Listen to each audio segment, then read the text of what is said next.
വടക്കുംമലയിൽ നിന്ന് ആളെ ഇറക്കിയിട്ടുണ്ട്. എന്തോ അപകടമുണ്ട്. ഷേവ് ചെയ്യണം. ഒരു ചായ. മരണം ഉറപ്പുവരുത്തിയിട്ടേ പോകാവൂ. കാര്യം കഴിയുന്നത് വരെ ഒരു പോലീസും അതുവഴി വരില്ല. ഇപ്പൊ തോട്ടത്തിലേക്ക് പോകണ്ട. കാട്ടാപ്പള്ളി വടക്കമ്മലെന്ന് ആളിറക്കിയിട്ടുണ്ട്. കവലയിൽ വെച്ച് പരസ്യമായിട്ട് കൊല്ലാനാ പരിപാടി.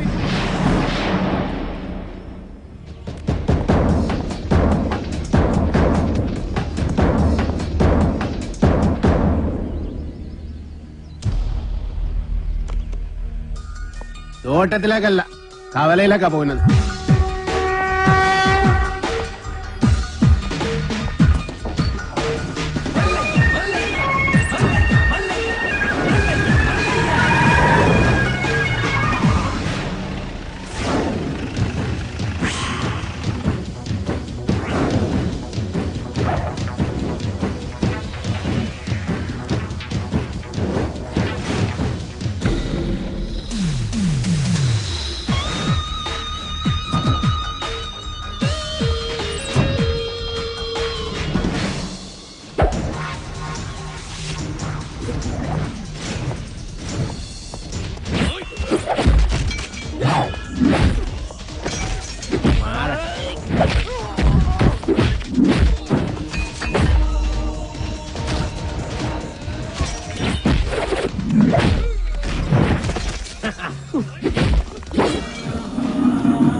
കലക്കി കാട്ടാപ്പള്ളി, എടാ നീ ആണാണെങ്കിൽ ഇറങ്ങി വാടാ. ഇപ്പൊ അങ്ങോട്ട് പോണ്ട. എന്താ പോയാല്? മതമിളകി ആന കുത്താൻ വന്നാലും നെഞ്ചു വിരിച്ച് നിൽക്കുന്നവനാണോ ഈ നാഗേന്ദ്രൻ? നിന്റെ വടക്കമ്മലക്കാരാണുങ്ങളുടെ മുന്നിൽ തോറ്റോടിയെ കണ്ടില്ലേ? നാണമില്ലേടാ നിനക്ക് ഇങ്ങനെ നാറിയ കളി കളിക്കാൻ? ആണുങ്ങളാണ് നേരിട്ട് മുട്ടണം. നേരിട്ട് തന്നെ മുട്ടാടാ.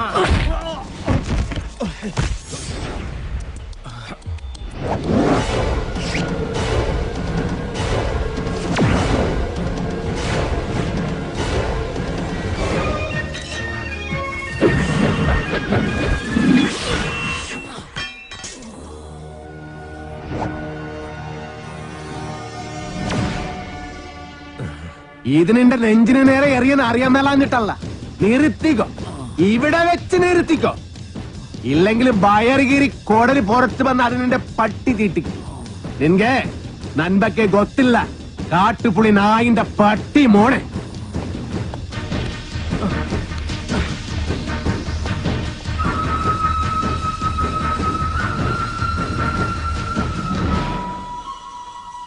നിങ്ങളൊക്കെ തന്നെയാ കാട്ടാപ്പള്ളി ഇത്രയും വളർത്തിയത്.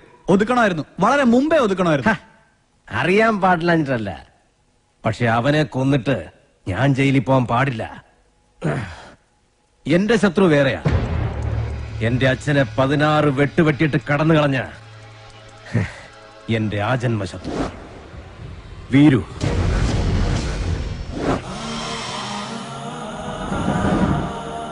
അവനെ എനിക്ക് കൊല്ലേണ്ടത്. അവൻ ചതിച്ചതെങ്ങനെയാന്ന് മല്ലയ്ക്ക് അറിയണ്ടേ? ഒരിക്കൽ മസനഗുഡിയിലെ തോട്ടത്തിൽ നിന്ന് അച്ഛൻ മടങ്ങി വരികയായിരുന്നു.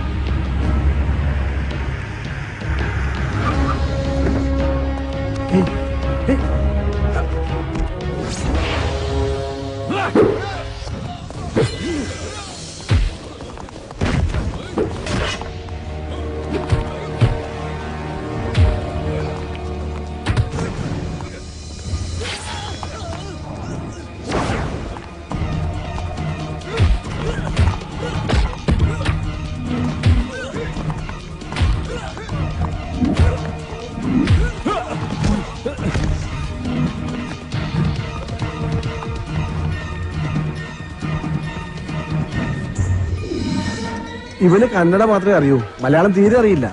ആരും പോലും ഇല്ലാത്തവനാ. വീരുന്ന പേര്. ഒരു മകനെ പോലെ തന്നെയാ അച്ഛൻ അവനെ കൊണ്ടു നടന്നത്. ഒരു കൂടപ്പറപ്പിനെ കിട്ടിയെന്ന് ഞാനും കരുതി. പക്ഷേ അച്ഛനെ ആക്രമിച്ചവനെ ഒരിക്കൽ പോലീസ് പിടികൂടി. അവനിൽ നിന്ന് ഞെട്ടിപ്പിക്കുന്ന സത്യമാ ഈ ഗ്രാമം അറിഞ്ഞത്. വീരു അവന്റെ സംഘത്തിൽപ്പെട്ടവൻ തന്നെയായിരുന്നു. ഒരു സഹായിയെ പോലെ കടന്നുകൂടി വൻ കവർച്ച നടത്താനായിരുന്നു അവരുടെ പദ്ധതി. ഇത് അറിഞ്ഞതോടെ എന്റെ അച്ഛനെയും കുറുപ്പച്ഛനെയും ആക്രമിച്ച് പണം തട്ടിയെടുത്ത് അവൻ ഓടി. പക്ഷെ അവൻ ചെന്നുപെട്ടത് ഞങ്ങളുടെ ആശ്രിതനായ വടിവാള് വാസുന്റെ മുന്നിലാണ്.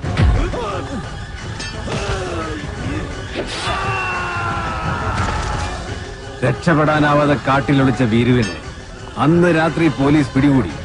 പിറ്റേന്ന് തെളിവെടുപ്പിനായി അവനെ കൊണ്ടുവന്നപ്പോ എല്ലാ കുറ്റങ്ങളും അവൻ സമ്മതിച്ചു. പണം മോഷ്ടിക്കാൻ വേണ്ടിയല്ലേ നീ ഉണ്ണിത്താനെ വെട്ടിയത്? നീ മുദ്ദത്താനെ അതന്നെ ഞാൻ കേളിച്ചു. ഒളിപ്പിച്ചു വെച്ച തൊണ്ടി മുതൽ കണ്ടെടുക്കാൻ പോകുന്ന വഴി അവൻ പിന്നെയും ഒരു ചതി കാണിച്ചു. പോലീസും നാട്ടുകാരും എത്ര ശ്രമിച്ചിട്ടും അവനെ പിടികൂടാനായില്ല. അവൻ രക്ഷപ്പെട്ടു കളഞ്ഞു. പക്ഷെ ദൈവം ഉണ്ടെങ്കിൽ അവനെ എന്നെങ്കിലും എന്നെ കൺമുന്നിൽ കൊണ്ട് തരും. അന്ന് എന്റെ അച്ഛനെ വെട്ടിയതുപോലെ അവനെ വെട്ടിയെറിഞ്ഞ് നാട്ടുകാരുടെ മുന്നിലിരുന്ന് ഞാൻ. അത്രയ്ക്ക് ദ്രോഹമാ ഈ കുടുംബത്തോടവൻ ചെയ്തത്. അവനെ മകനെ പോലെ സ്നേഹിച്ച മനുഷ്യനെയാണ് അവൻ ജീവച്ഛവം പോലെ കടത്തിയത്. അവന്റെ ക്രൂരത നിങ്ങൾക്ക് കാണണ്ടേ? ദേ നോക്ക്.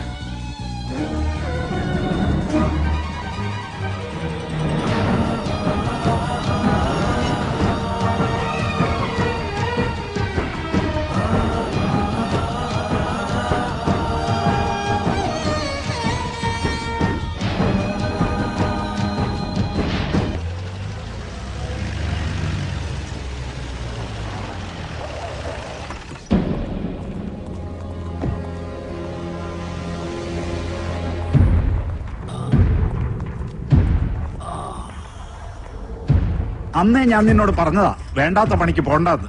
കേട്ടില്ല. ഒരിക്കലും നന്നാവില്ലെന്ന് തീരുമാനിച്ചുറപ്പിച്ചവരോട് ഇനി എന്ത് പറയാനാ? ഇവനെ ആക്രമിച്ചതിന്റെ പേരിൽ മല്ലയ്യക്കെതിരെ ഉടനെ കേസ് ചാർജ് വേണ്ട. ഒരു നിയമത്തിന്റെ രാഷ്ട്രീയത്തിന്റെ സഹായം എനിക്ക് വേണ്ട.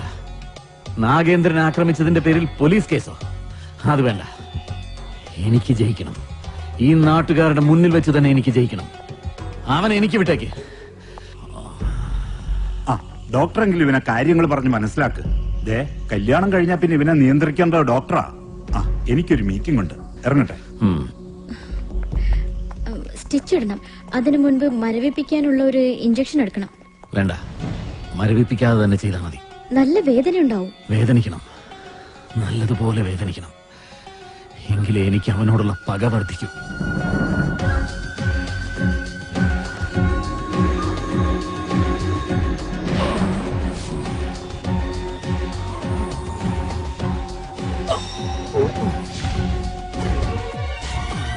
എന്ത് പറ്റിയതാ? മതമിളകി ആന വന്നപ്പോ നെഞ്ചും വിരിച്ചു നിന്നതാ.